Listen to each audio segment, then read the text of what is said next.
ধনকুবেরদের target করে চুরির অভিযোগ আদালতে শুনানি আর তারপর নাটকীয়ভাবে উধাও। যুক্তরাষ্ট্রে এক মডেলকে ঘিরে তৈরি হয়েছে নতুন বিতর্ক।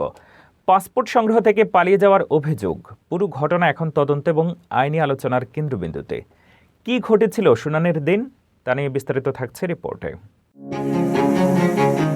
ধনকুবেরদের ফাঁদে ফেলে চুরির অভিযোগে অভিযুক্ত বিতর্কিত পেন্ট হাউস মডেল আদওয়া লাভি লস অ্যাঞ্জেলেসের একটি আদালত থেকে নাটকীয়ভাবে পালিয়ে গেছেন।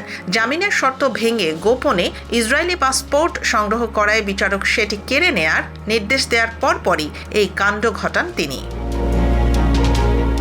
2024 সালের মডেলিং জগতের পরিচিত মুখ আদওয়া লাভির বিরুদ্ধে ডেটিং অ্যাপের মাধ্যমে বয়স্ক ধনী ব্যক্তিদের ফাঁদে ফেলে তাদের বাড়ি থেকে চুরির অন্তত 6টি গুরুতর মামলা চলছে। এই মামলায় জামিনে থাকা অবস্থায় তার চলাচলের ওপর নিষেধাজ্ঞা ছিল, কিন্তু গোয়েন্দারা জানতে পারেন গত 25 মার্চ তিনি গোপনে ইসরায়েলি কনসুলেট থেকে নতুন পাসপোর্ট সংগ্রহ করেছেন, যা তার পায়ে থাকা ইলেকট্রনিক অ্যাঙ্কেল মনিটরের ট্র্যাক রেকর্ড এবং কনসুলেটর কল রেকর্ডিংয়ে প্রমাণিত হয়।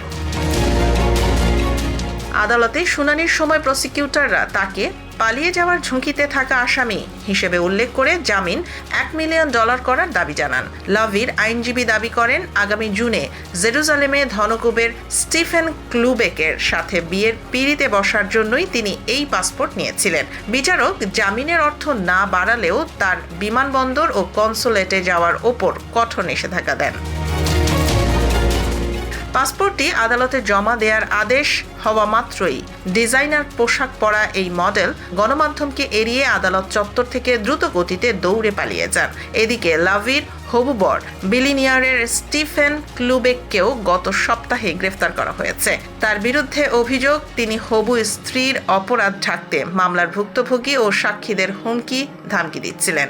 দোষী প্রমাণিত হলে এই মডেল এবং ধনকুবের উভয়েরই প্রায় 11 বছর জেল হতে পারে।